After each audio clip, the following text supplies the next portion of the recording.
Salut, salut, ici Bakami, de retour sur Yu-Gi-Oh! Master Duel. Aujourd'hui, on va présenter le deck Magie de Mousquetaire. Alors, comment ça fonctionne? Alors, Magie de Mousquetaire, c'est un deck qui a des monstres et des cartes magiques. Alors, tous les monstres Magie de Mousquetaire nous permettent d'activer les cartes Magie, Magie de Mousquet ou carte piège Magie de Mousquet depuis la main directement pendant notre tour ou le tour de l'adversaire. Très très fort.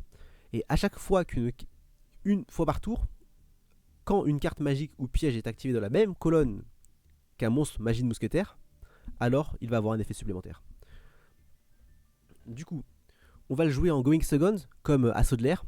Pourquoi? Je l'ai déjà expliqué, parce que dans Master Duel pour l'instant, c'est une des meilleures stratégies, je pense, pour pouvoir gagner. Parce que la plupart des gens veulent jouer en premier. Alors, vu qu'on joue en deuxième, on va jouer du coup 12 Entrap, les 3 illusionnistes, les 3 Baxé, les 3 H et les 3 Inifini. Alors, Illusionniste, on peut le remplacer par Graal interdit vraiment facilement parce que c'est très fort dans le deck.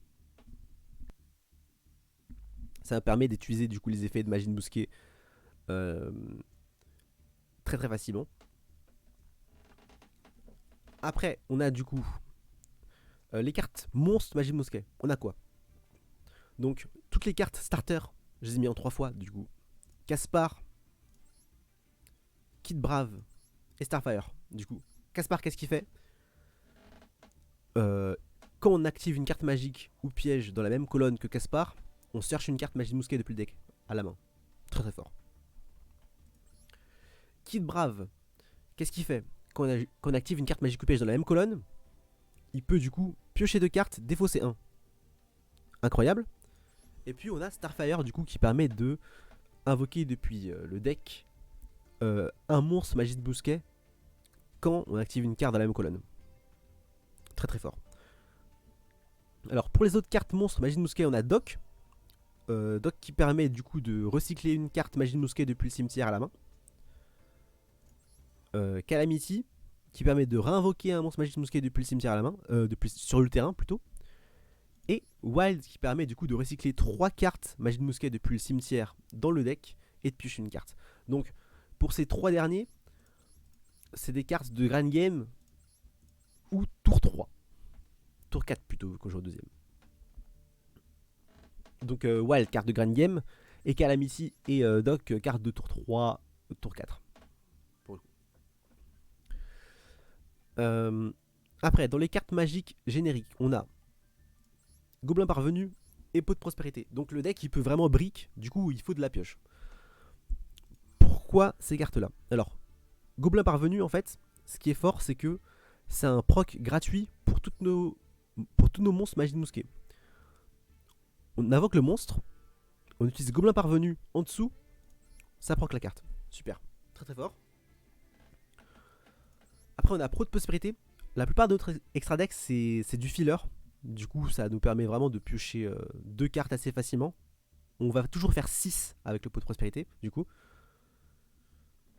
Pour les cartes magiques et pièges, magie de mousquet, du coup, de l'archétype, on va jouer 3 dominations. Du coup, ça annule l'effet d'un monstre sur le terrain et ça change son attaque et défense à 0. Donc, très très fort. On a Desperado qui permet de pop une carte face recto sur le terrain. Donc, c'est très versatile. Fonctionne toujours. Donc, on a la petite aiguille. Donc, la petite aiguille, ça permet de bannir les cartes dans le cimetière. Donc, en gros, c'est contre les cartes qui invoquent par exemple dans le cimetière, depuis le cimetière, ou qui récupèrent dans la main depuis le cimetière. Ça contre ces cartes là. On a déjà parlé d'Infini. Et on a du coup le dernier acte. Donc le dernier acte, j'en ai mis 2 parce que t'as pas vraiment envie de le voir en main de départ souvent. C'est très rare. Tu peux la search assez facilement. Mais tu la veux en 2 fois dans le deck parce que elle est très très forte quand même. Et après, du coup, on a la couronne malhonnête qui permet, du coup, dans le Grand Game, de réinvoquer des monstres tout le temps, tout le temps, tout le temps, tout le temps. Et du coup, d'activer des cartes pour proc leurs effets. Alors, l'extra deck. Donc, ce qui est d'important dans l'extra deck, c'est quoi? C'est Max et le combo accès codeur. C'est tout. Le reste, on le bannit avec peu de précérité.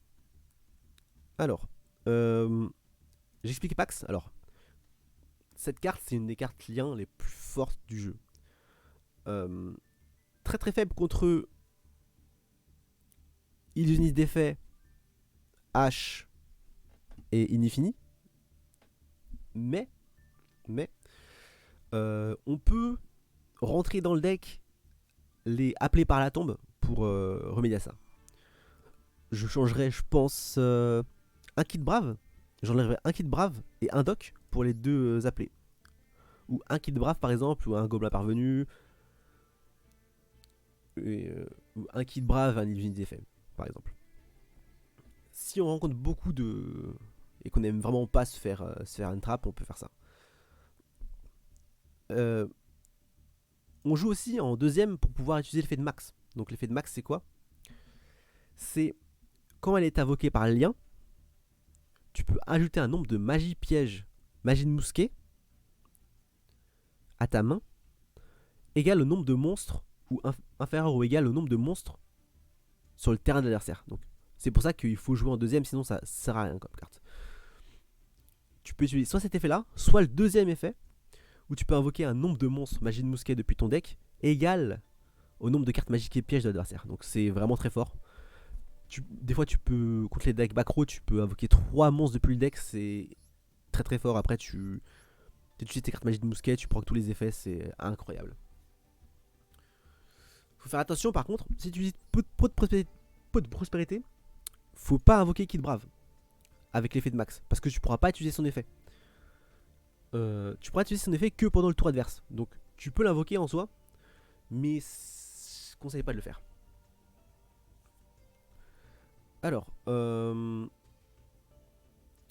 le deck, on pourrait remplacer les cartes filler par un combo Utopie, par exemple. Moi, j'ai pas le combo Utopie sur Master Duel, donc je peux pas le faire. Mais avec Kitu double, Utopie double, Utopie Lightning, voilà, bref. Très très fort. Du coup, le deck est terminé. J'espère que vous avez bien compris comment fonctionne le deck. Je vais faire des live duels et des replays sur le deck aussi, comme le deck Assaut de l'air. J'espère que vous allez être au rendez-vous et que vous avez aimé la vidéo. Plus.